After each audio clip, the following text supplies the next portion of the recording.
Good morning. Dil TMT, Whirlpool and LIC సమర్పిస్తున్న business breakfast షోకి స్వాగతం.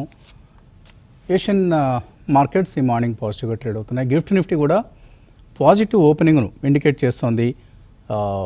లాస్ట్ ఫ్రైడే మనం నిఫ్టీ 1% పెరగడం చూసాం. సో మండే టు థర్స్డే ఏమీ చేంజ్ లేదు. ఫ్రైడే రోజు పెరిగినటువంటి 1% ఏదైతే ఉందో అదే last week Nifty total gain. So ఒక చరిత్రలో, దేశ ఆర్థిక చరిత్రలో మిగిలిపోయేటువంటి ఒక మైలురాయిగా మిగిలిపోయేటువంటి ఒక గొప్ప విధానాన్ని రిజర్వ్ బ్యాంక్ ప్రకటించింది శుక్రవారం రోజున. Both CRR and repo rate cuts రూపంలో ఒక డబుల్ డిలైట్ ఇది. సో కొన్ని ఫైనాన్షియల్ డైలీస్ పేపర్ ఇవి చూసే ప్రయత్నం చేస్తున్నాను. సో ఒక సర్ప్రైజ్ పార్టీ అంది economic times. Financial express RBI's double delight అంది. సో సిఆర్ఆర్ని 100 బేసిస్ పాయింట్స్ తగ్గించారు వరుసగా దశల వారీగా. ఆఫ్కోర్స్ సెప్టెంబర్ నుంచి జరుగుతుంది. అలాగే steepest rate cut in 5 years, last 5 yearsలో ఎప్పుడు లేనటువంటి విధంగా అందరూ 0.25% ఎక్స్పెక్ట్ చేశారు రెపో రేట్ కట్. 6 నుంచి 5.75 ఉంటుందంటున్నారు, కానీ 5.5% తగ్గించి అందరినీ సంభ్రమాశ్చర్యాలకు గురి చేశారు ఆర్బీఐ గవర్నర్ మల్హోత్రా గారు. సో ఆయనకు అభినందనలు తెలియచేయాల్సిందే. ఎందుకంటే ఇటువంటివి కొంత సాహసంతో కూడుకున్నటువంటి నిర్ణయాలు. అంటే ఆయన ఒకరే తీస్తున్నాడు కాదు, ఓవరాల్గా ఎంపీసీ కమిటీ తీసుకునే నిర్ణయాలు ఇవి. అయినా కూడా సారథ్యం వహిస్తోంది ఆయనే, కొత్తగా నియమితులైనటువంటి గవర్నర్ కూడా ఆయన. అంతకుముందు శక్తికాంత్ దాస్ గారు కూడా సిఆర్ఆర్ కట్ ప్రకటించారు. ఇప్పుడు మరిన్ని డబ్బులు మార్కెట్లోకి విడుదలయ్యే విధంగా ఒక ఫ్రంట్ లోడింగ్ చేశారు. డో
మనం తెలుసుకోవాల్సింది ఏంటంటే బ్యాంకుకి ఫోన్ చేసి నా హోమ్ లోన్ రెపో రేట్కి లింక్డా లేకపోతే మార్కెట్ ఎంసీఎల్ఆర్ అంటాం, ఎంసీఎల్ఆర్ రేట్కి లింక్డా అనేది మనం అర్థం చేసుకోవాలి. ఒకవేళ రెపో రేట్కి లింక్డ్ అయితే ఓకే, ఆటోమేటిక్గా జరిగిపోతుంది. బట్ ఎంసీఎల్ఆర్కి కనుక ఒకవేళ లింక్డ్ అయితే బ్యాంక్ని అడగండి, నేను రెపో రేట్ లింక్డ్గా నేను మార్చుకోవచ్చా నా హోమ్ లోన్ని, లేకపోతే ఏమీ ప్రయోజనం రాదు మనకి. అది కొంచెం మీరు చేయాల్సినటువంటి పని. బ్యాంకుకి ఫోన్ చేసి మీ బ్రాంచ్కి మీ లోన్ పరిస్థితిని ఒకసారి చెక్ చేయండి. ఈ రేట్ కట్ ప్రయోజనం నాకు ఏ విధంగా ఉంటుంది, ఉండాలంటే నేను ఏం చేయాలి అని అడిగితే వాళ్ళే గైడ్ చేస్తారు. సో దీనికి కొద్దిగా ఫీజు తీసుకుంటారు ఈ స్విచ్చింగ్ కోసం. సే ఒక 2,500 5,000 ఎంతో ఛార్జ్ చేస్తారు. అది పెద్ద విశేషం కాదు, మనకు 3-4 నెలల్లో దాన్ని వసూలు చేసుకోవచ్చు. కాబట్టి తప్పనిసరిగా మీ బ్రాంచ్కి ఫోన్ చేసి హోమ్ లోన్స్ ఉన్నవాళ్ళు కానీ లేదా ఇతరత్ర లోన్స్ ఉన్నవాళ్ళు కానీ ఒకసారి చెక్ చేయండి. సో ఇది రిటైలర్స్కి రాబోయేటువంటిది. అయితే ఈ ర్యాలీ ఏదైతే ఉందో మనం బ్యాంక్స్ ఫైనాన్షియల్స్లో చూస్తున్నటువంటి ర్యాలీ నిలబడుతుందా లేదా ఇది కూడా చూడాలి. ఎందుకంటే లాస్ట్ టైం మనం బడ్జెట్ అనౌన్స్ చేసిన తర్వాత ఏదైతే ట్యాక్స్ కట్ అనౌన్స్ చేశారో దానివల్ల కన్జంప్షన్ పికప్ బాగా ఉంటుంది అన్న ఒక అంచనాతో ఎఫ్ఎంసీజీ స్టాక్స్ అన్నీ 1-2 రోజులు చకచక పెరిగాయి, కానీ తర్వాత మళ్ళీ వెనక్కి వచ్చేసాయి. కాబట్టి ఈసారి కూడా అలా జరుగుతుందా లేదు నిలబడతాయా అనేది మాత్రం జాగ్రత్తగా గమనించాల్సినటువంటి అంశం. సో నార్మల్గా ఎటువంటి రియాక్షన్స్ 1-2 డేస్తో కూడా ఫిజిల్ అవుట్ అవుతుంటాయి, తర్వాత మళ్ళీ నార్మల్సీకి వచ్చేస్తాయి. అది కూడా దృష్టిలో పెట్టుకోవాలి. సో ఇన్ఫ్లేషన్ కనిష్ట స్థాయికి దిగి వచ్చింది. మంచి గ్రోత్ రేట్, ఇక్కడ నుంచి గ్రోత్ రేట్ మీదే ఫోకస్ చేయాలి. ఎందుకంటే ప్రపంచం మొత్తం ఇండియా వైపు చూస్తోంది. India economy GDP growth rate సంతృప్తికరంగా 6.5-7.5% వెళ్తేనే ప్రపంచం రిసెషన్లోకి వెళ్లకుండా ఉంటుంది. So the world economy is dependent upon the Indian economy now. దీన్ని దృష్టిలో ఉంచుకొని మనం నిర్ణయాలు తీసుకోవాలి. అండ్ మన ప్రభుత్వం కావచ్చు, కార్పొరేట్స్ కావచ్చు. కార్పొరేట్స్ ఎర్నింగ్ సీజన్ చాలా సంతృప్తికరంగా సాగింది, మనందరికీ తెలుసు. చాలా కంపెనీలు, చాలా ముఖ్యంగా మిడ్ స్మాల్ క్యాప్ స్పేస్లో చక్కటి రిజల్ట్స్ సీజన్ అనేది మనం చూసాం. మరి Q1 కూడా ఆ విధంగా ఉంటుందా? బ్యాంక్స్కి ఒక విధంగా షార్ట్ టర్మ్లో మార్జిన్స్ తగ్గబోతున్నాయి.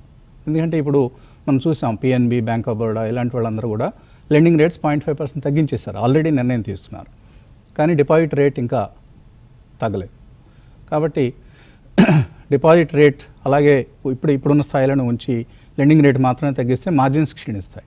కాబట్టి ఈ క్వార్టర్ మేబీ బ్యాంక్స్ కొద్దిగా సఫర్ అయ్యే అవకాశం ఉంది. నెక్స్ట్ క్వార్టర్ నుంచి క్రెడిట్ గ్రోత్ టేక్ ఆఫ్, అలాగే డిపాజిట్ రేట్స్ని మళ్ళీ తగ్గించడం ఇవన్నీ జరుగుతాయి. కాబట్టి నెక్స్ట్ క్వార్టర్ నుంచి బ్యాంక్ రిజల్ట్స్ బాగుంటాయి. ఇలా మనం ఒక్కొక్క sector wise real estate will be the obvious beneficiary. ఎందుకంటే వడ్డీ రేట్లు ఇలా తగ్గినప్పుడు తప్పకుండా రియల్ ఎస్టేట్లో మంచి గ్రోత్ వస్తుంది. ఎక్కువ మంది ఇళ్ళు కొనుగోలు చేసేందుకు ఆసక్తి చూపిస్తారు. సో రియల్ ఎస్టేట్తో పాటు రియల్ ఎస్టేట్ సంబంధించిన యాన్సలరీ ఇండస్ట్రీస్ లైక్ కేబుల్స్ కావచ్చు, మన పాలీక్యాబ్ లాంటి కంపెనీస్, లేకపోతే KEI ఇండస్ట్రీస్ లాంటి కంపెనీస్, ఇవన్నీ కూడా బెనిఫిషరీస్ అవుతాయి. అలాగే హోమ్ బిల్డింగ్ ప్రొడక్ట్స్ తయారీ కంపెనీలు.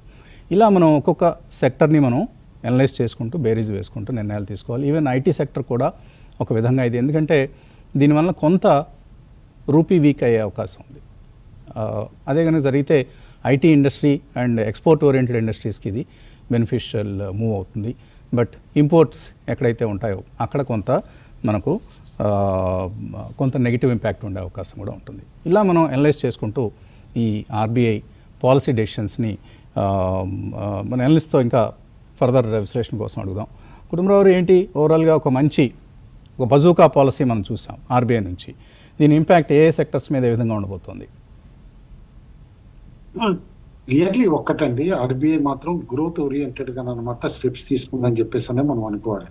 ఎందుకంటే గవర్నమెంట్ ఆఫ్ ఇండియా కూడా రిపీటెడ్ గా అనమాట ఇది వరకు చెప్పడం కూడా జరిగింది అనమాట. RBI should be pro active, cycle కి ముందుగా ఉండాలి అని చెప్పేసి కూడా అనమాట.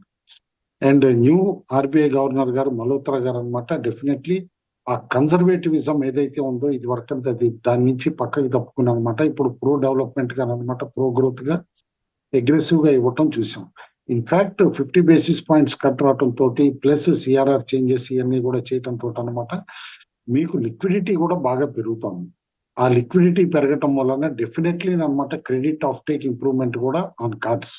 వన్స్ క్రెడిట్ ఆఫ్ టేక్ కాస్త లిబరల్ గా ఉంటే నేను అనుకోవటం మాత్రం ఇండస్ట్రీస్ కూడా ఎక్స్పాన్షన్ ప్లాన్స్ కానీ ఏ అయినా సరే ప్రైవేట్ సెక్టర్ అనమాట can aggressively expand with availability of funds అని చెప్పేసి కూడా అనుకోవాలి. అయితే ఈ ఇష్యూ కూడా అనమాట పక్కన పెడితే ఓవరాల్ గా ఇన్ఫ్లేషన్ టార్గెటింగ్ అనమాట ఏదైతే ఆర్బీఐ మనకి మెన్షన్ చేయడం జరిగిందో దట్ ఈస్ వెరీ పాజిటివ్ అంటాను. ఎందుకంటే consumer price inflation less than 3% ఈ క్వార్టర్ ఉండొచ్చు, ఫస్ట్ క్వార్టర్ అని చెప్పేసి అంటాం అనమాట. ఇది వరకు 3.7 అట్లా ఉండింది, 3.6 టార్గెట్ ప్రైస్ అట్లా ఉండింది. అలాంటిది ఇప్పుడు 2.9 అంటున్నారు. కాబట్టి సిపిఐ తగ్గుముఖం బట్టి ఐఐపి కనుక రేపు పెరగటం మొదలైతే కనుక we're in for definitely historic highs, indices touch అవుతాయి అనడానికి డౌటే లేదనమాట. అండ్ ఓవరాల్ గా ఇన్ఫ్లేషన్ టార్గెట్ కూడా అనమాట ఫుల్ ఇయర్ ది తగ్గించారు కాబట్టి వడ్డీ రేట్లు ఇప్పుడప్పుడే ఇక పెరగవు కూడా అని చెప్పేసి డిసైడ్ అయిపోవచ్చు మార్కెట్ లో. ఎవరైతే గనక డిపాజిట్స్ కానీ లోన్స్ కానీ రీస్ట్రక్చర్ చేసుకోవాలనుకుంటున్నారో I think they can start doing also immediately అని చెప్పేసి అని అంటారు. అయితే ఓవరాల్ గా ఎఫ్ఐ యాటిట్యూడ్ ఎట్లా ఉంటుంది? Before this credit policy FIs అనమాట ఫర్ థర్డ్ సక్సెసివ్ వీక్ అమ్మటం చూసాం. అంటే అగ్రెసివ్ సేల్స్ కాకపోయినా మోడెస్ట్ గా అమ్మటం చూసాం. దాదాపు జూన్ స్టార్టింగ్ కూడా ఇప్పుడు 3,566 కోట్లు అమ్మటం చూసాం మొదటి వారం. అయితే డొమెస్టిక్ ఇన్స్టిట్యూషన్స్ వాళ్ళకి మోర్ ఇండికేషన్ అనమాట దీనిపైన ఉంటుంది కాబట్టి మన మార్కెట్స్ పైన అగ్రెసివ్ గా కొనటం కూడా చూసాం. 25,000 కోట్ల పైచీలకు అనమాట డొమెస్టిక్ ఇన్స్టిట్యూషన్స్ కొనటం చూసాం. కంటిన్యూస్ గా సస్టైన్డ్ గా కొంటున్నాయి. ప్లస్ ఐపీఓ మార్కెట్ కూడా తిరిగి వైబ్రెంట్ అయ్యి, అంటే ఇండికేషన్ ఏంటి? రీటైల్ ఇన్వెస్టర్స్ తిరిగి మార్కెట్ కి వస్తున్నారు. ట్రేడింగ్ వాల్యూమ్స్ కూడా జంప్ అయినాయి, హైస్ కి వచ్చినాయి అని చెప్పేసి మార్కెట్ డేటా కూడా క్లియర్లీ చెప్తాం. కాబట్టి వన్స్ రీటైల్ ఇంట్రెస్ట్ పెరిగి ఇన్స్టిట్యూషనల్ ఇంట్రెస్ట్ కూడా సస్టైన్ అయ్యి ఓవరాల్ గా నెగిటివ్ ఫ్యాక్టర్స్ వేరే మినిమం ఉంటే గనక we're in for good times అని చెప్పేసి అంటాను. అండ్ క్లియర్ కట్ గా ఇక్కడ మనం అబ్జర్వ్ కూడా చేయొచ్చు మార్కెట్ లోనమాట. ఏదైతే మనం ఈ ఇన్ఫ్లేషన్ అని కానీ ఇట్లా వేరే అనుకుంటున్నాం ఇష్యూస్ ఇవన్నీ కూడా పక్కన పెట్టేస్తే డెఫినెట్లీ ఇటు మాన్సూన్ రిలేటెడ్ స్టాక్స్ అవనండి or policy related rate sensitive stocks మొన్న ఎట్లా మూవ్ అయినాయో చూసాం. బ్యాంక్స్ కానీ రియాలిటీ స్టాక్స్ కానీ ఇవన్నీ కూడా. అదే విధంగా మాన్సూన్ రిలేటెడ్ స్టాక్స్ కూడా రూరల్ డిమాండింగ్ ఏ విధంగా జంప్ అవుతాయి అనేది కూడా అనమాట అబ్జర్వ్ చేసాం. కాబట్టి ఈ రెండు సెగ్మెంట్స్ కూడా మార్కెట్స్ కి ఊతం ఇస్తే under performing segments like IT కానీ అలాంటివి కూడా అనమాట తిరిగి తెర మీదకి వస్తాయి అని చెప్పేసి అనుకోవాలి. వన్ బిట్వీన్ ద లైన్స్ అయితే కనుక Chinese are preparing for at another stimulus అని చెప్పేసి అని కనిపిస్తుంది అక్కడ. అండ్ మేబీ వాళ్ళ యుఎస్ చైనా టాక్స్ లండన్ లో ఏవైతే డిస్కషన్స్ అవుతున్నాయో ఇప్పుడు ఆ డిస్కషన్స్ తర్వాత చైనా కూడా వాళ్ళ దగ్గర గ్రోత్ కనమాట ఒక ప్రోయాక్టివ్ స్టెప్ తీసుకోవచ్చు. అట్లా తీసుకున్న తర్వాత నేను అనుకుంటాం మెటల్ స్టాక్స్ లాంటివి అనమాట which are dependent highly on LME prices కానీ ఇటు చైనీస్ గ్రోత్ రేట్స్ పైన కానీ అవి కూడా టర్న్ అరౌండ్ అయ్యి జంప్ అయ్యే సూచనలు అయితే క్లియర్లీ కనిపిస్తాం. ఆల్ ఇన్ ఆల్ మార్కెట్ కాస్త సేఫ్ జోన్ లోకి వెళ్తుంది, భయపడాల్సిన అవసరం లేదు.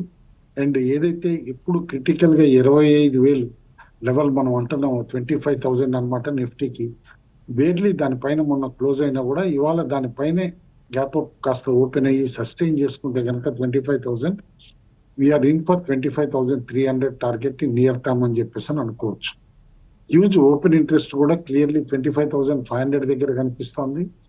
కాబట్టి వన్స్ వాళ్ళ 25,000 పైన ఉంటే గనక మేబీ మాక్సిమం ఓపెన్ ఇంట్రెస్ట్ ఏదైతే కాల్ ఆప్షన్స్ లో 26,000 దగ్గర ఉందో మేబీ అది ఎప్రిసియేషన్ స్టార్ట్ అవటం మొదలైతే గనక we're in for that target also అని చెప్పేసి అని అనుకోవాలి. అయితే ఈ సెటిల్మెంట్ లోపల 26,000 రీచ్ అవుతామా అంటే barring any negative factors from global side a possibility distinct గా ఉంది అనేది కూడా కనిపిస్తాం. ఎందుకంటే 25,000 ఎంత రెసిస్టెన్స్ ఇచ్చిందో చూసాం. దానిపైన ఇంకా కంటిన్యూస్ గా నిలబడగలిగితే అవలీలుగా 25,300 to 25,500 బ్యాండ్ కూడా క్రాస్ అవుతుంది అని చెప్పేసి అనుకుంటాం. బ్యాంక్ నిఫ్టీ ఎనీవే చూస్తున్నాం న్యూ హైస్ దగ్గర తచ్చట్లాడుతోంది. న్యూ హైస్ పైన అది ట్రేడ్ అయితే కనుక బ్యాంక్ నిఫ్టీ కూడా సపోర్ట్ ఉంటుందని అర్థం చేసుకోవాలి. పీసీఆర్ కంటిన్యూస్ గా 1 పైన ఉంటుంది. That it self is indication 1.05 మొన్న కూడా క్లోజింగ్. కాబట్టి బుల్స్ ఫేవరబుల్ గానే ఉంది. విక్స్ కూడా కంటిన్యూస్ గా పడతానే ఇప్పుడు వెల్ బిలో 15 వచ్చేసింది. 14.6 అంటే ఇట్స్ 2 month లో కూడా గుర్తుంచుకోవాలి. విక్స్ ఫియర్ ఫ్యాక్టర్ కంటిన్యూస్ గా తగ్గి 2 month లోకి వచ్చిందంటే మార్కెట్స్ కూడా ఆబ్వియస్ గా 2 month 3 month హైకి వెళ్ళటం క్లియర్ కట్ గివెన్ ఇష్యూ అని చెప్పేసి కూడా అంటాను. కాబట్టి ఎడిషనల్ కంఫర్ట్ బుల్స్ ఉంది కాబట్టి బై ఆన్ డిక్లైన్స్ కంటిన్యూస్ గా ఎప్పుడైనా సరే అంటాను. స్పెక్యులేటివ్ లాంగ్స్ ఎక్కడ పెరిగినాయి అంటే blue star, PNB housing, you know Minda లాంటి స్టాక్స్ లో పెరిగింది. షార్ట్స్ ఎక్కడ బిల్డప్ అయినాయి అంటే కనుక కాస్త బాగా పెరిగిన మజగాన్ డాక్ లో షార్ట్స్ పెరిగినాయి. కాస్త మ్యాన్ కైండ్, ఇరెడా, డాబుర్ లో కూడా కాస్త షార్ట్స్ పెరిగినాయి అని చెప్పేసి అని అర్థం చేసుకోవాలి. డెలివరీస్ ఎక్కడ ఉన్నాయంటే మాత్రం after long time couple of cement stocks లో డెలివరీస్ పెరిగినాయి. ఏసీసీ అండ్ అంబుజాలోను and odd counter like Bosch లోను అండ్ కంటిన్యూస్ గా తిరిగి అనమాట లైఫ్ ఇన్సూరెన్స్ స్టాక్స్ లో ఎస్బీఐ లైఫ్ లోను బయింగ్ కనిపిస్తుంది. డెలివరీ బయింగ్ అనమాట, అది అబ్జర్వ్ చేయమంటారు. బ్యాన్ లిస్ట్ లోన 2-3 స్టాక్స్ ఉన్నాయి. Hindustan copper, Aditya Birla fashion, Chambal fertilisers and Manappuram finance. Obviously RBI decision తర్వాత, గోల్డ్ లోన్ క్లారిటీ తర్వాత మనాపురం ఇప్పుడు అప్పుడే బ్యాన్ లిస్ట్ లో నుంచి కూడా రాదు అని అర్థం చేసుకోవాలి. ఎందుకంటే ఎన్బిఎఫ్సిస్ పైన కాస్త ఆర్బీఐ సాఫ్ట్ అయ్యిందా అనేది లాస్ట్ పాలసీలో తెలుస్తుంది. కాబట్టి అదొక అడ్వాంటేజ్ కూడా అనుకోవాలి. And all in all markets మాత్రం definitely are in safe zone, buy on declines అని అంటాను. అండ్ ఎఫ్ఐ నెట్ షార్ట్స్ ఏవైతే ఉన్నాయో అవి మొన్న తగ్గటం కూడా 1 పాజిటివ్ అనమాట. 1.06 lakhs నుంచి ఒకే రోజు దాదాపు 14,000 పైన తగ్గి అనమాట 92,600కి వచ్చినాయి నెట్ షార్ట్స్. నెట్ షార్ట్స్ తగ్గుతున్న కొద్దికి నేను అనుకుంటాం మార్కెట్ ఇంకా పెరిగే స్కోపే ఎక్కువ ఉంటుంది. అండ్ రూపాయి కూడా స్ట్రాంగ్ గా ఉందన్నమాట. మేబీ 85-86 రేంజ్ లోనే ఇంకా కొద్ది రోజులు తచ్చట్లాడుతుంది అనుకుంటున్నా. క్లోజర్ టు 85 వస్తే ఇంకా పాజిటివ్ కూడా మన ఎకానమీకి అని చెప్పేసి కూడా అనుకోవాలి. Overall stay invested, buy on dips స్ట్రాటజీని అడాప్ట్ చేయమని చెప్పేసి అని చెప్పి. ఓకే, హైదరాబాద్లో ఈ వీకెండ్ 3 రోజులు పేప్ ఎక్స్పో, పేపర్ ఇండస్ట్రీకి సంబంధించినటువంటి ఒక ఎగ్జిబిషన్ జరిగింది. ఇది దేశవ్యాప్త ఈవెంట్ ఇది. సో ఈ ఎక్స్పోలో దేశవ్యాప్తంగా ఉన్నటువంటి పేపర్ ఇండస్ట్రీ ప్రతినిధులందరూ పాల్గొని ఆయా స్టాళ్ళు నెలకొల్పి అక్కడకు వచ్చిన వాళ్ళందరికీ కూడా పేపర్ ఇండస్ట్రీకి సంబంధించినటువంటి సేల్స్ మార్కెటింగ్ ప్రక్రియను చేపట్టారు. అయితే పేపర్ వినియోగం వలన అందరం ఏమనుకుంటాం అంటే వృక్ష సంపద నాశనం అవుతుంది, ఈ చెట్లను కొట్టివేసి ఆ పల్ప్ తయారు చేసి పేపర్ ఇండస్ట్రీకి వాడతారని అందరం అనుకుంటూ ఉంటాం. అయితే ఇందులో వాస్తవం ఎక్కువగా లేదని, పేపర్ రీసైక్లింగ్ ద్వారానే ఎక్కువగా 85% ఆఫ్ పేపర్ ప్రొడక్షన్ రీసైకిల్డ్ ఉత్పత్తుల ద్వారా జరుగుతోందని classic papers managing director Madhusudan Rao చెప్తున్నారు. సో క్లాసిక్ పేపర్స్ అనేది నిజామాబాద్ కేంద్రంగా ఈ ఉత్పత్తులు, పేపర్ ఉత్పత్తులు uncoated and coated white duplex boards తయారు చేసే కంపెనీ. సో ఈ కంపెనీని మధుసూదన్ రావు అండ్ సుబ్బారావు గారు ఇద్దరు కలిసి 2006లో ప్రారంభించారు. చక్కగా రోజుకి 80 టన్నుల ఉత్పత్తి సామర్థ్యంతో రకరకాల జిఎస్ఎం అంటాం, అంటే పేపర్ థిన్నెస్ని లేదా థిక్నెస్ని జిఎస్ఎంలో కొలుస్తారు. 125 నుంచి 450 జిఎస్ఎం రేంజ్లో క్లాసిక్ పేపర్స్ తన ఉత్పత్తులు తయారు చేస్తుంది, రోజుకు 80 టన్నుల ఉత్పత్తి సామర్థ్యంతో. సో ఈ సందర్భంగా మధుసూదన్ రావు గారు బయట ఒకసారి విందాం. టోటల్గా ఎకో ఫ్రెండ్లీ అండి. ఇది టోటల్ రీసైకిల్డ్ పేపర్ బేస్డ్. ఇవన్నీను మనం ఎంత రీసైకిల్ చేస్తూ ఉన్నా కూడా ఎన్ నెంబర్ ఆఫ్ టైమ్స్ ఈ పేపర్ని వాడుకుంటూ ఉండొచ్చు. అంతేగాని 2 సార్లు వాడేసిన తర్వాత పనికిరాదు, 3 సార్లు వాడేసిన తర్వాత పనికిరాదు అనే విషయమే లేదు. మనం వేస్ట్ పేపర్ కలెక్షన్ అందరూ బాధ్యతాయుతంగా వేస్ట్ పేపర్ని పేపర్ మిల్స్కి పంపించి ఏర్పాటు చేసుకోగలిగితే 80-90% మనం రికవరీ చేయగలిగితే మనకి చెట్లని టచ్ చేసే అవసరం కూడా రాకుండా ఈ రీసైకిల్డ్ పేపర్ యూనిట్స్ నడుస్తాయండి. ప్యాకేజింగ్ కోసం food grade products, white duplex boards చేస్తూ ఉన్నాము. యూ నేమ్ ఎనీ ప్రొడక్ట్, ప్రతిదానికి అంటే ఫార్మా కానీ, లిక్కర్ కానీ, ఈ శారీ బాక్సెస్ లాంటివి, బిస్కెట్స్, ఎనీ ప్రొడక్ట్ ఈ రోజుల్లో కావాల్సింది గుడ్ లుకింగ్ ప్యాకేజింగ్కి we serve all grades of packaging paper. హైదరాబాద్లో మంచి నెట్వర్క్ ఉంది మనకి, టోటల్ ఇండియాలో నెట్వర్క్ ఉంది క్లాసిక్ పేపర్స్ అండ్ వివా బోర్డ్స్కి. అట్లాగే మేము ఎక్స్పోర్ట్ కూడా చేస్తున్నాము వియత్నాంకి, గల్ఫ్ కంట్రీస్కి మంచి క్వాంటిటీస్ ఎక్స్పోర్ట్ చేస్తున్నాము. మార్కెట్స్ ఆర్ ఎంకరేజింగ్, ఇబ్బందులు ఏమి లేవు. పేపర్ గ్రోత్ ఎప్పుడూ ఉంటుంది. ప్రస్తుతం ఇప్పుడున్న మార్కెట్ కండిషన్లో కొంచెం ఇంపోర్ట్స్ ప్రెషర్ తోటి లోకల్ సప్లై డిమాండ్లో కొద్దిగా ఇబ్బందులు వస్తున్నాయి, మార్కెట్స్ కొద్దిగా టఫ్గా ఉన్నాయి ఇప్పుడు ప్రస్తుతానికి. బట్ ఈ సంవత్సరంలో అన్ని ఇంప్రూవ్ అవ్వచ్చు అనుకుంటున్నామండి. ఇంపోర్ట్ పేపర్కి సమానమైన క్వాలిటీ పారామీటర్స్ మనం మెయింటైన్ చేస్తా మన లోకల్ రా మెటీరియల్ తోటి సో పేపర్ ఇండస్ట్రీ జనరల్గా ఒక సైక్లికల్ ఇండస్ట్రీ. ఒక్కొక్క సైకిల్ అప్ సైకిల్ ఉంటుంది, ఒక డౌన్ సైకిల్ ఉంటుంది. అటువంటి సైక్లికల్ ఇండస్ట్రీ రీసైకిల్డ్ ఉత్పత్తుల ద్వారా పర్యావరణాన్ని కూడా రక్షించుకుంటూ ముందుకు సాగటం అనేది ఒక అభినందనీయమైనటువంటి అంశం. బహుశా మధుసూదన్ గారి మాటలు వింటుంటే త్వరలో ఐపీఓకి వచ్చే ఉద్దేశాలే ఉన్నట్లు కనిపిస్తోంది. లెట్స్ సీ క్లాసిక్ పేపర్స్ ఏ విధంగా భవిష్యత్ ప్రయాణం కొనసాగిస్తుందో. చిన్న బ్రేక్ తీసుకున్నాం. బ్రేక్ తర్వాత క్రాంతి గారితో రామకృష్ణ గారితో మాట్లాడదాం.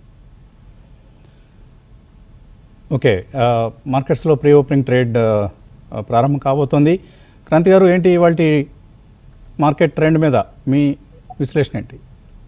వసంత్ గారు, మీరు ఇందాక కరెక్ట్ వర్డ్ యూజ్ చేశారు. ఏదైతే ఆర్బీఐ గవర్నర్ ఇచ్చినటువంటి బజూకా డెఫినెట్గా మార్కెట్ మీద చాలా పాజిటివ్ ఇంపాక్ట్, ఒక long term positive impact medium to short టర్మ్లో ఉపయోగపడుద్దు వసంత్ గారు. నెక్స్ట్ ఏంటంటే లాస్ట్ 15 years కనుక ఆర్బీఐ ట్రాక్ రికార్డ్ కనుక చూస్తే మనం చాలా టైట్ మానిటరీ పాలసీ మెజర్స్ తీసుకోవడం జరిగిందనమాట.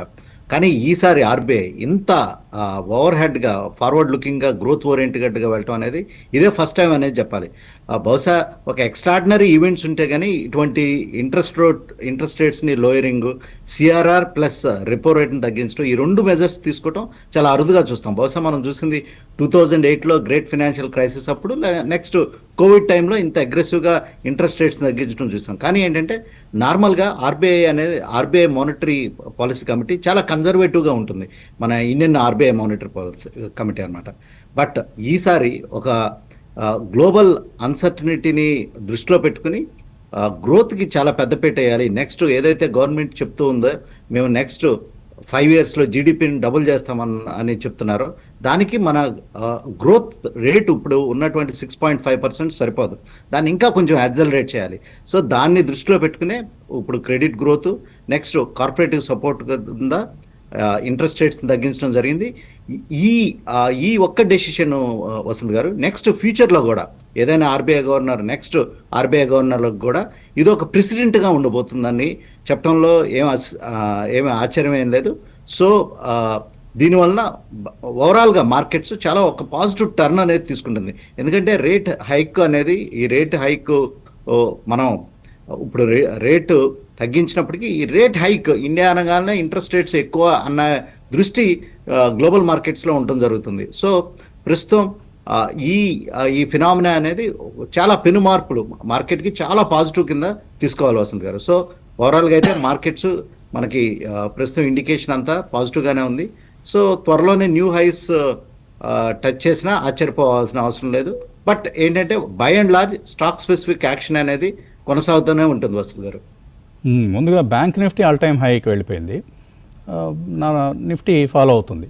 బహుశా maybe next few months bank Nifty ఇక్కడ నుంచి కూడా ఇంకా పెరిగే అవకాశం, 60,000 వరకు వెళ్ళినా కూడా మనం ఆశ్చర్యపోవడం అవసరం లేదు.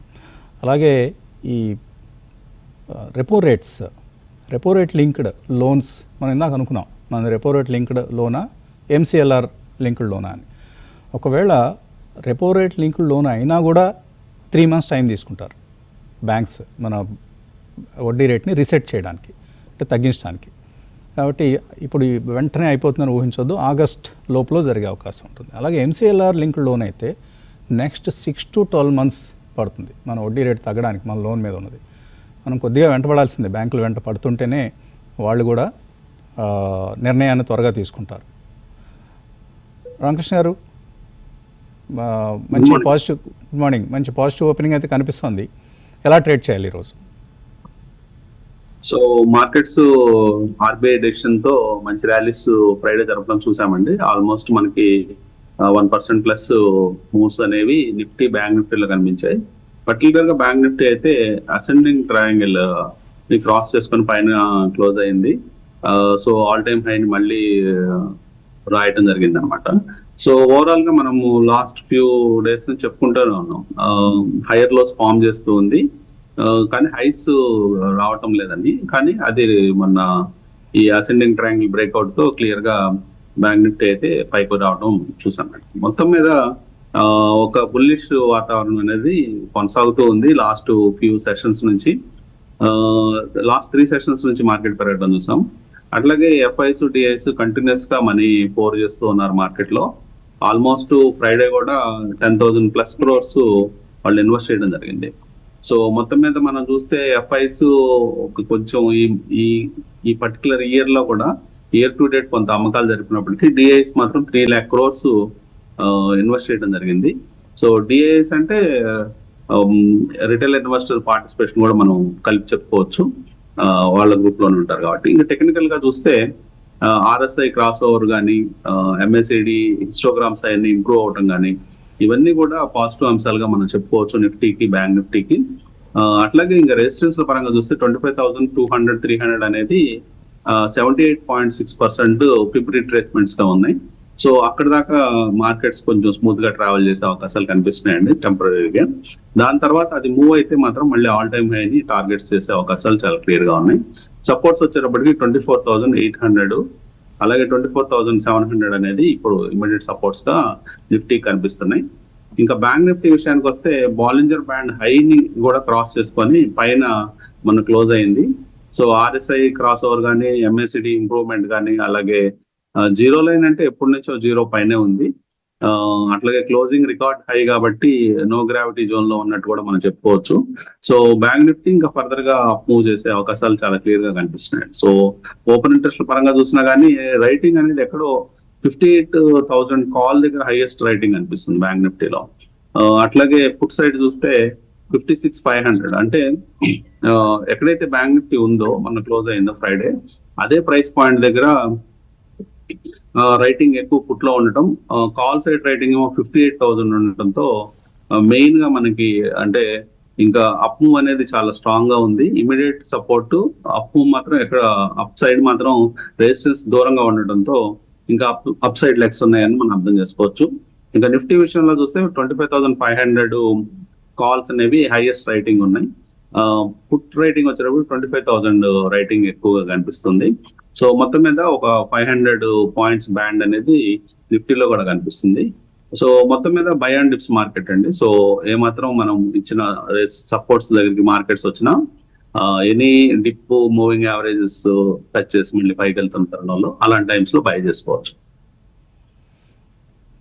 ఓకే, ఇక కాల్స్ మెయిల్స్ తీసుకోవాల్సిన సమయం. చిన్న బ్రేక్ తర్వాత చేద్దాం ఆ పని.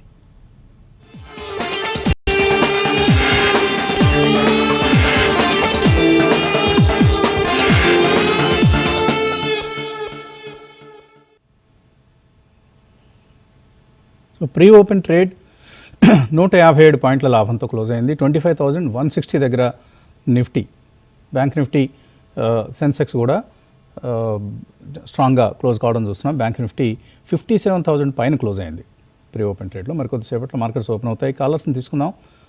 మొదటి caller. Hello, good morning Vasant garu. Morning అండి. బాలాజీ అండి, హైదరాబాద్ నుంచి. అడండి బాలాజీ. ఒక 3 షేర్స్ ఉన్నాయండి. శక్తి పంప్స్ 964లో తీసుకున్నాను.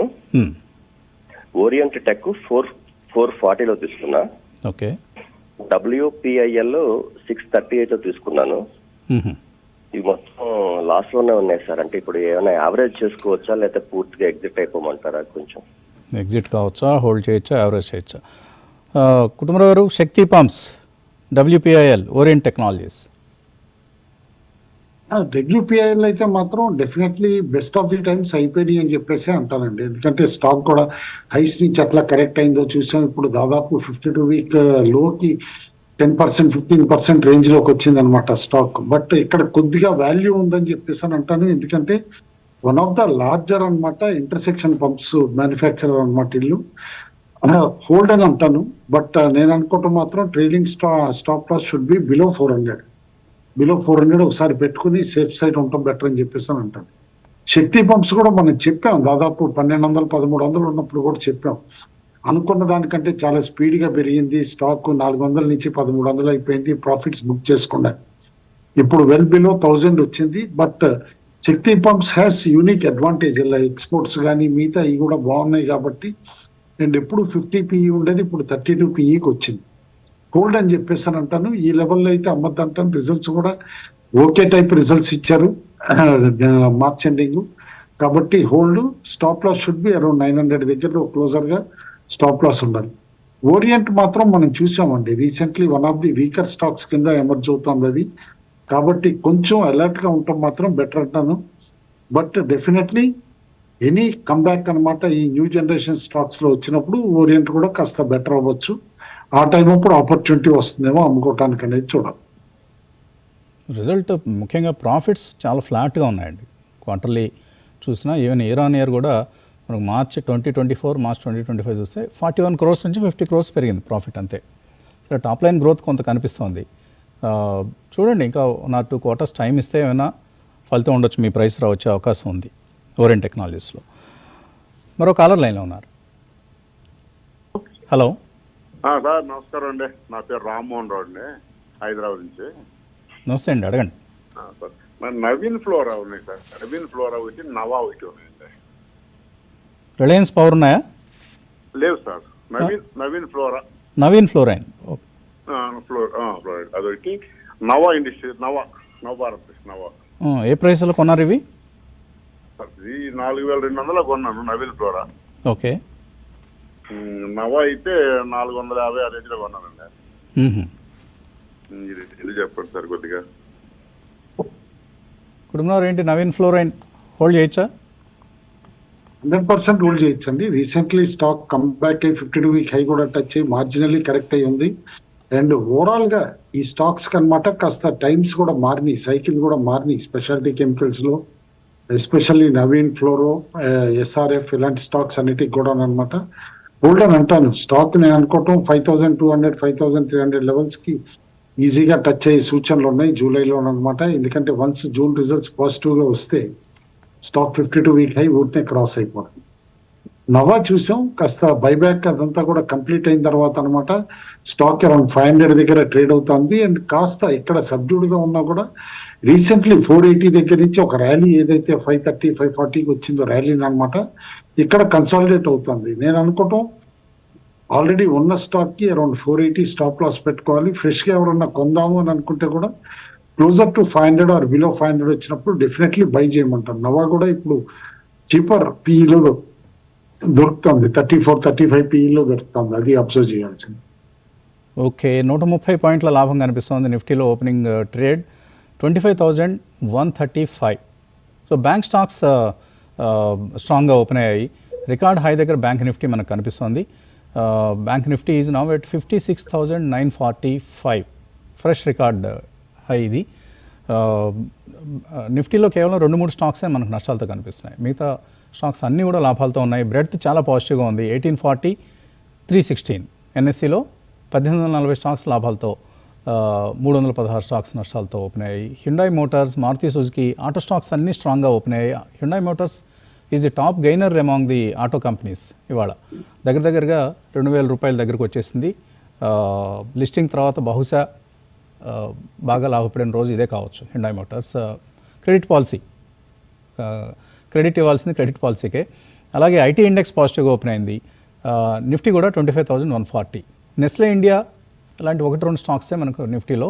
అండ్ అపోలో హాస్పిటల్స్, ఇవి మాత్రం ఎస్బీఐ లైఫ్, ఇవి నష్టాలతో ఉన్నాయి. మిగతా స్టాక్స్ అన్ని లాభాలతోనే మనకు కనిపిస్తున్నాయి. Strong opening. మిడ్ క్యాప్స్లో మనం చూద్దాం ఎటువంటి స్టాక్స్ యాక్టివ్గా ఉన్నాయో. ఓకే.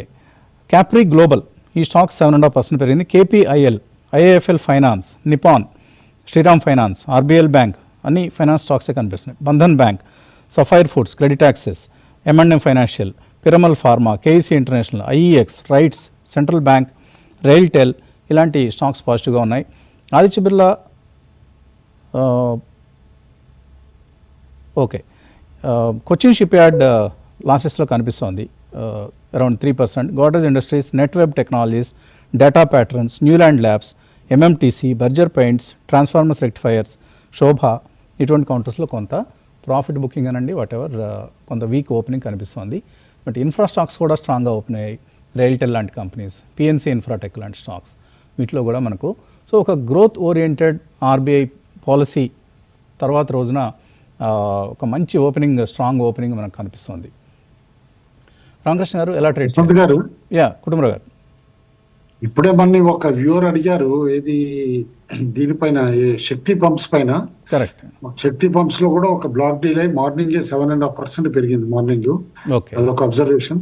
అండ్ గవర్నమెంట్ న్యూస్ ఎప్పుడు ఫాలో అవ్వాలనేది కూడా క్లియర్ గా చెప్పేది. ఎందుకంటే ఇవాళ oriental carbon and chemicals 20% direct open అయింది. సింపుల్ రీజన్ ఏంటంటే they are the largest insoluble manufacturer sulphur manufacturer of the country. And weekend లో government of India dumping duty వేసింది. ఇండియాలో వచ్చే ఇంపోర్ట్స్ పైన, సల్ఫర్ ఇంపోర్ట్స్ పైన డంపింగ్ డ్యూటీ వేసింది. కాబట్టి ఓరియంటల్ కార్బన్ బెనిఫిట్ అయ్యి డైరెక్ట్ 20% అప్పర్ ఫ్రీజ్ ఓపెన్ అయింది. ఓకే. రామకృష్ణ గారు. సో నిఫ్టీ 25,123 రెసిస్టెన్స్ దగ్గర కొంచెం రెసిస్టెన్స్ ఫేస్ చేసి మళ్ళీ ఇప్పుడు 25,100 దగ్గర ఉందండి. సో మండేస్ యూజువల్ గా first half an hour to 1 hour కొంచెం వాలటిలిటీ ఎక్కువ ఉంటుంది. అట్లాగే ప్రైస్ కూడా నీజర్ రియాక్షన్స్ కనిపిస్తూ ఉంటాయి.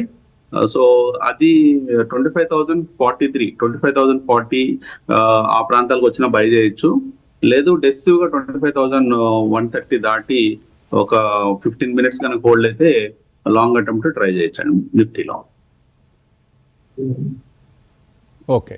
సో ఎన్బిఎఫ్సి స్టాక్స్లో కొంత మనకు లాభాలు అనేవి కొనసాగుతున్నాయి, లైక్ శ్రీరామ్ ఫైనాన్స్ లాంటి స్టాక్స్లో. ఓకే. అలాగే ఒక స్టాక్ బాలు ఫోర్జ్, ఈ కౌంటర్ కూడా మనకు స్ట్రాంగ్గా ఓపెన్ అయ్యి, it's a small SME company. Balu forge 10%, 11% పెరగడం అనేది మనకు కనిపిస్తుంది. ఓకే. టాటా మోటార్స్ అనిల్ కుమార్ అడుగుతున్నారు, 900 షేర్లు 672 రూపాయల్లో చాలా కాలంగా హోల్డ్ చేస్తున్నారు. క్రాంతి గారు, Tata Motors hold or exit? ప్రస్తుతం అయితే హోల్డ్ చేయమని చెప్తాను వసంత్ గారు. ఇంట్రెస్ట్ రేట్ రిడక్షన్ కూడా టాటా మోటార్స్ పాజిటివే. నెక్స్ట్ డీమర్జర్ ఉంది. US UK India, next US UK policies కూడా ఏదైతే ట్రేడ్ డీల్స్ జరిగినాయో అవి indirectly and directly Tata Motors positive వస్తుంది గారు. సో ప్రస్తుతానికైతే హోల్డ్ చేయమని చెప్తాను.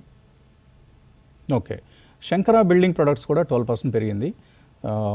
మనం అనుకున్నాం రియల్ ఎస్టేట్కి సంబంధించినటువంటి ancillary companies like building materials లాంటివి, అందులో శంకర బిల్డింగ్ ప్రొడక్ట్స్ ఈరోజు 12% పెరగటం అనేది చూస్తున్నాం. నాగరాజు అడుగుతున్నారు, నేషనల్ ఇన్సూరెన్స్ అలాగే నాట్కో ఈ రెండు కరెంట్ లెవెల్స్లో ఎంటర్ కావచ్చా? కుటుంబరావు గారు. నాట్కో అయితే ఎంటర్ అవ్వమంటానండి. డెఫినెట్లీ కొంచెం పేషెన్స్ ఉంటే కనుక stock can easily go back to 1250 to 1300 అనమాట. డెఫినెట్లీ బై అని చెప్పేసి అంటాను. నేషనల్ ఇన్సూరెన్స్ మాత్రం it's purely government PSU insurance company plus అనమాట. న్యూస్ డ్రివెన్ యాక్టివిటీ ఎప్పుడు అంటారు రెగ్యులర్ గా అనమాట, మర్జ్ చేస్తున్నాము, సింగిల్ పెద్ద ఎంటిటీ చేస్తాం ఇన్సూరెన్స్ దాంట్లో అని చెప్పేసి అనమాట. జనరల్ ఇన్సూరెన్స్ ఇది కూడా కలిపేసి దాన్ని అట్లా న్యూస్ వచ్చినప్పుడు పెరుగుతుంది, మళ్ళీ ఫిజిల్ అవుట్ అయిపోతూ ఉంటుంది. కాబట్టి నన్ను అడిగితే మాత్రం it's not a great wealth creator అని అయితే అంటారు నేషనల్ ఇన్సూరెన్స్. సుస్మిత అడుగుతున్నారు కర్నూలు నుంచి, జిఎంఆర్ పవర్ కొన్నారు 135లో, ధనలక్ష్మి బ్యాంక్ 30 రూపాయలు కొన్నారు. ఇవి 1 year కోసం మంచి ఇన్వెస్ట్మెంట్స్ అయినా 30% రిటర్న్ వస్తుందా? GMR power and Dhanalakshmi bank చిన్న బ్యాంక్ పాసిబిలిటీ ఉందండి. ఎందుకంటే డెఫినెట్లీ జిఎంఆర్ పవర్ వచ్చేసేపాటికి అనమాట స్మార్ట్ మీటర్ సెగ్మెంట్ లో కూడా కాస్త అగ్రెసివ్ గా అవుతాం. కాబట్టి అనమాట ఒక couple of quarter good results వస్తే కనుక ఆల్రెడీ 52-week హై ఏదైతే ఉందో అది టచ్ అయితే ఆవిడకి కావాల్సిన రిటర్న్ వచ్చినట్టే. కాబట్టి డెఫినెట్లీ బై చేయమంటాను ఎవ్రీ డిక్లైన్ లో GMR power. Dhanalakshmi bank recently result surprise ఇచ్చింది. ఆ రిజల్ట్ సర్ప్రైజ్ ఇచ్చిన తర్వాత స్టాక్ అనమాట దాదాపు 52-week హై అటెంప్ట్ చేసి అనమాట దాని దగ్గరలో మళ్ళీ కిందకు వచ్చింది అనమాట. దెర్ ఈస్ అ పాసిబిలిటీ అండి.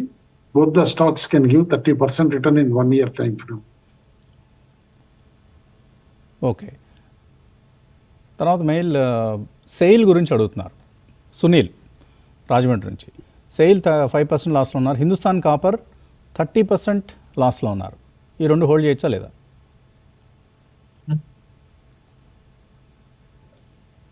సెయిల్ అండ్ హింద్ కాపర్ రెండు హోల్డ్ చేయమంటానండి. PSU entities. హిందుస్థాన్ కాపర్ ఒకటి బాగా హైప్ తోటి మధ్యలో 350 దాకా వెళ్ళిపోవటం చూసాం. మనం గుర్తుంచుకోవాల్సింది ఏంటంటే copper is one of the essential metal required for renewable energy space అనమాట. కాబట్టి renewable energy space height and interest ఉన్నంత కాలం copper companies would do well. అయితే ఇందులో క్వైట్ గా కాంపిటీషన్ పెరుగుతుంది, చాలా మంది చూడలేదు. అదానీస్ ఎంటర్ అయ్యారు, RS smelter copper cathodes huge గా ప్రొడ్యూస్ చేస్తుంది, అండ్ హిందాల్కో కూడా ఎక్స్పాండ్ చేస్తుంది. కాబట్టి అసలు పిఎస్యు ఎంటిటీ ఓన్ మైన్స్ అన్న అడ్వాంటేజ్ తోటి రీఇన్వెంట్ చేసుకుంటేనే హిందుస్థాన్ కాపర్ తిరిగి నేను అనుకోవటం 300+ అట్లా వెళ్తుంది. యాజ్ ఆఫ్ నో అయితే కనుక హోల్డ్ అని అంటారు. సత్యనారాయణ హైదరాబాద్ నుంచి వాల్చంద్ నగర్ ఇండస్ట్రీస్, ఇది మంచి కంపెనీ అయినా వాల్యూ ఉందా? వరుసగా నష్టాలు వస్తూ ఉంటాయండి కంపెనీ, టర్న్ ఓవర్స్ తక్కువగా ఉంటాయి, నష్టాల్లో ఉంటుంది ఎప్పుడు. సో ఇందులో మరి వాల్యూ టెక్నాలజీ రిచ్ కంపెనీ అండి, కానీ నేను చెప్తాను డెఫినెట్లీ వెల్త్ క్రియేట్ చేసే కంపెనీ అయితే కాదు. ఎందుకంటే వీళ్ళకి న్యూక్లియర్ రియాక్టర్స్ బిల్డింగ్ దగ్గర నుంచి మొదలుపెట్టి లార్జ్ డ్యామ్స్ కానీ వీటన్నిటికీ ఉన్న కంపిటెన్స్ దగ్గర నుంచి వీళ్ళకి టెక్నాలజీ కంపిటెన్స్ చాలా ఉంది. బట్ డెఫినెట్లీ అనమాట అండర్ పెర్ఫార్మర్ కంపెనీ. నన్ను అడిగితే మాత్రం only for speculative purpose buy చేయాలి కానీ నాట్ గ్రేట్ రిటర్న్స్ ఇచ్చే స్టాక్ అయితే కాదు. Narasimhareddy HAL, Hindustan aeronautics limited, and Eternal అంటే జొమాటో, ఈ రెండు 25% ప్రాఫిట్లో ఉన్నారు. క్రాంతి గారు ప్రాఫిట్ బుక్ చేయొచ్చా? లాంగ్ టర్మ్ కోసం హోల్డ్ చేయొచ్చా? క్రాంతి గారు వెళ్ళిపోయారు. సరే, రామకృష్ణ గారు చెప్తారా? జొమాటో ఇక్కడ ప్రాఫిట్ బుక్ చేసుకోవచ్చా, హోల్డ్ చేయొచ్చా? సో జొమాటో హోల్డ్ చేయాలండి. ప్రస్తుతం మంచి ర్యాలీ చేస్తుంది, లాస్ట్ 3 days నుంచి కూడా మనం చూస్తున్నాము. 260 దగ్గరకు ఈ స్టాక్ వచ్చింది. ఇంకా ఫర్దర్ గా కొంచెం అప్ మూవ్స్ ఉండే అవకాశాలు ఈ స్టాక్ లో కనిపిస్తున్నాయండి. స్లోగా స్ట్రెంత్ తీసుకుంటూ ఉంది. అట్లాగే హిందుస్థాన్ ఏరోనాటిక్స్ వచ్చేటప్పటికి కొద్దిగా ర్యాలీ తర్వాత కన్సాలిడేషన్ జరుగుతుంది. అంటే ఈ కన్సాలిడేషన్ తర్వాత మళ్ళీ అప్ సైడ్ వెళ్ళే ఛాన్సెస్ చాలా బ్రైట్ గా ఉన్నాయి. కాబట్టి 2 స్టాక్స్ ను హోల్డ్ అని చెప్తాను. ఓకే, బ్యాంక్స్, ఫైనాన్షియల్స్ ఇటువంటి వాటిలోనే ఎక్కువ యాక్షన్ మనకు కనిపిస్తుంది. మిగిలిన మిడ్ క్యాప్ స్టాక్స్లో అంతగా మనకు ప్రైస్ యాక్షన్ అనేది లేదు. చూద్దాం యాజ్ ది డే ప్రోగ్రెసెస్ ఏమైనా మార్పు వస్తుందా. థ్యాంక్ యూ కుటుంబరావు రామకృష్ణ గారు. ఇది ఇవాల్టి breakfast show. Thanks for watching.